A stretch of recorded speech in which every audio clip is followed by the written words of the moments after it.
Puseur Sunda teh Pakuan Pajajaran.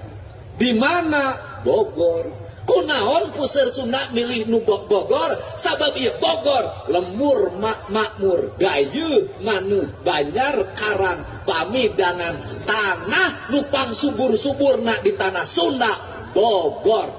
Nah, naon hartina kulantaran ieu puseur dayeuh Pajajaran kade ulah ngagunasika tanah Bogor. Aing nyarita ieu kade ulah ngagunasika ngaruruksa ngarurujit ngancurkeun tanah Bogor sia kaluhur teh sirungan ka handap belakaran sia.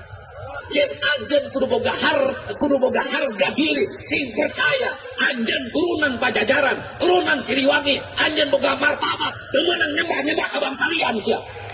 Lamun anjeun nyembah-nyembah ka bangsa lian jati kasili kucunti leutik leungit ciri ilang cara nu aya ugur bugangna sia ngaula ka bangsa deungeun jadi kekeset bangsa deungeun balikeun si ajaran Siliwangi sia.